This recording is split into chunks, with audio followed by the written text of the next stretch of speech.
On ne laisse pas BD dans un coin. Un podcast de Salut la compagnie. Suis-moi. Salut la compagnie et bienvenue dans ce nouveau podcast On laisse pas BD dans un coin, le podcast qui s'intéresse aux lectures des auteurs et autrices de bande dessinée. Et aujourd'hui on commence avec Tarmaz. Salut Tarmaz. Hello. Comment ça va?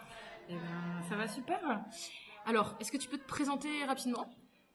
Alors, je suis une autrice qui s'appelle Tarmaz et tout le monde pense que c'est un nom un peu mystérieux alors que c'est juste un pseudo. J'ai fait une première BD qui s'appelle Le voyage en République de Crabe, qui est sortie en avril dernier et je suis en train d'en faire une deuxième. Et donc fraîchement arrivée dans le milieu de la BD. Et voilà, c'est super la BD, j'adore ça. On va en parler? Parlons-en. Ok. Du coup, on va attaquer avec la première question, à savoir quelle est la bande dessinée que tu enverrais dans l'espace? Je trouvais qu'il y avait plusieurs sens à cette question parce que ça pouvait être à la fois la BD qu'on n'a pas plus envie de voir, qu'on n'a pas envie de lire, pas envie d'avoir sous les yeux. Et je trouvais qu'il y avait plein de sens. C'est toi qui choisis. Et en même temps, alors je me suis dit, ils ont envoyé dans l'espace des plaques avec à quoi ressemblait un homme et une femme. Et ils leur ont pas fait se tenir la main pour éviter que les extraterrestres pensent que c'est une seule et même entité humaine. Je me suis dit que si on envoyait un Astérix, ce serait super parce qu'ils penseraient peut-être qu'on ressemble à ça.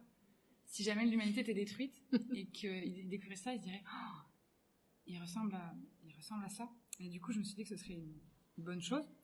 Et si la question était vraiment genre, si je vais dans l'espace et qu'il faut que j'emporte quelque chose avec moi, je me suis dit que j'allais importer la BD d'une BD qui n'est pas encore sortie, un auteur que j'adore, qui s'appelle Chariot Spirale.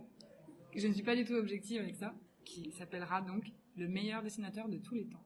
Comme ça, je pourrais prêcher à tous les peuples extraterrestres. Cette BD n'est pas encore sortie, et quand elle le sera, elle sera incroyable. Merci. Et quelle est la BD que tu as le plus relue? Pareil, j'ai deux réponses là.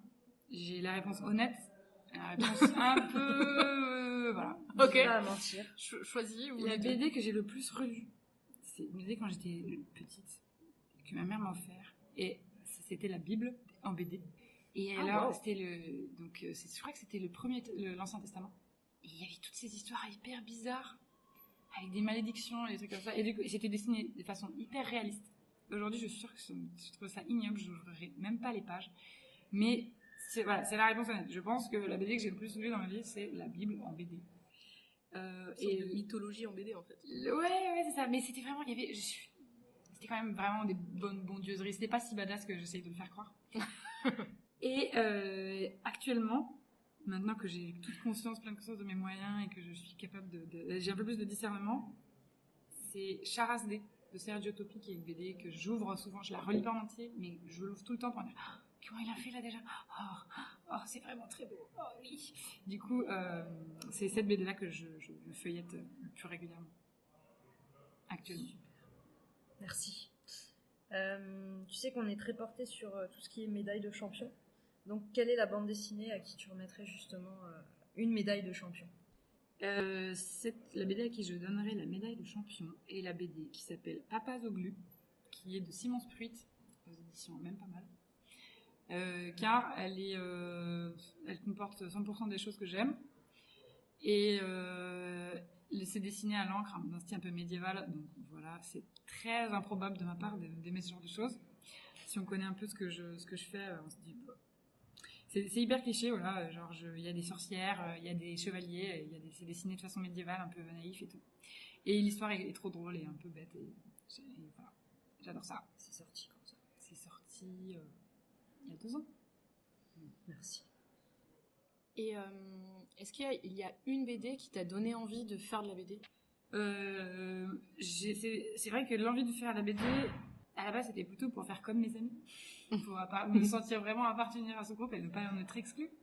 Et en fait, en vrai, c'est Hellboy, parce que une fois de plus, des monstres, des bagarres, toujours un peu, on reste sur le même, on reste sur cette constante mythologie, truc, voilà. démons, monstres partout. Et voilà, c'est donc de Mike Mignola. C'est très beau et j'adore les histoires. Donc je me suis dit, mais en fait, on peut faire des trucs trop bien en BD. Ouais, j'avoue. Ouais, on peut faire des trucs trop bien. On peut faire des trucs Il y a cool. moyen. Ouais. On s'en donne la peine. Et je sais pas si tu sais, mais il y a des gens qui n'ont jamais lu de bande dessinée. Tu leur dis, tu lisais quoi? Ils disent rien. Alors déjà, gros ringard. Mais du coup, qu'est-ce que t'offrirais comme bande dessinée à quelqu'un qui te répondrait, non, j'ai jamais lu de BD et je veux pas en lire? Alors, c'est la question qui m'a fait je me suis vraiment dit, je savais pas trop quoi répondre parce que ça dépend vraiment de la personne, de l'âge de la personne. Ça peut C'est être vrai. un nourrisson de 3 ans un nourrisson de 3 mois qui n'a jamais lu de BD, donc ce sera pas la même chose que. On part plutôt sur un adulte là. On part plutôt sur un adulte. Ok, alors en général, vraiment, je conseille les BD de mes amis parce que je lis un peu de BD, mais je lis majoritairement en premier lieu les BD de mes amis. Et donc, je lui conseillerais, selon le caractère, soit les BD de Myriam Mal, cet ange descendu tout droit du ciel. Toutes les BD de Myriam, voilà, sans exception.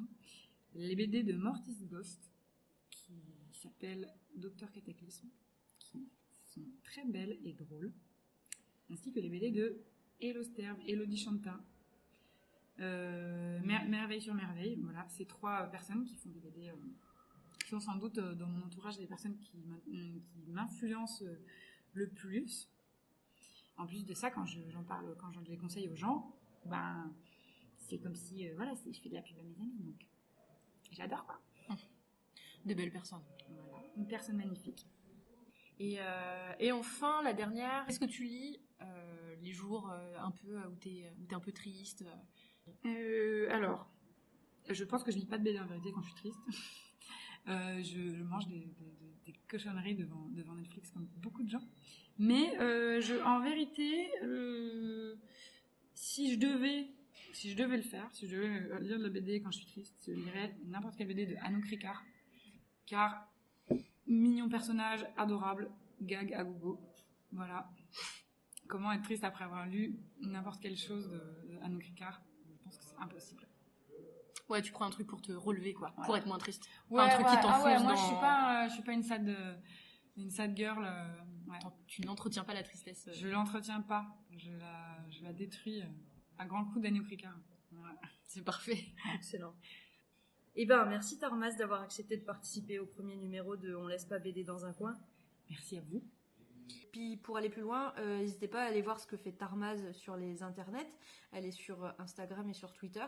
Et puis surtout, courez chercher sa bande dessinée Voyage en République des Crabes et lisez-la. Et après, relisez-la quand vous aurez fini de la lire. C'est un conseil. Voilà.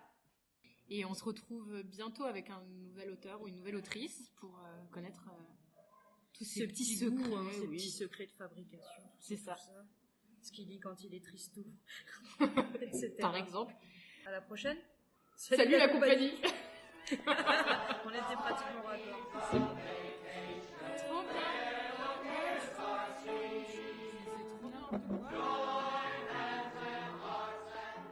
Si vous êtes encore là, c'est sûrement que ça vous a plu. Alors n'hésitez pas à mettre un cœur, des étoiles, un pouce en l'air selon la plateforme sur laquelle vous êtes et à le partager. Ça nous aidera à nous faire connaître et ça c'est plutôt chouette. À bientôt.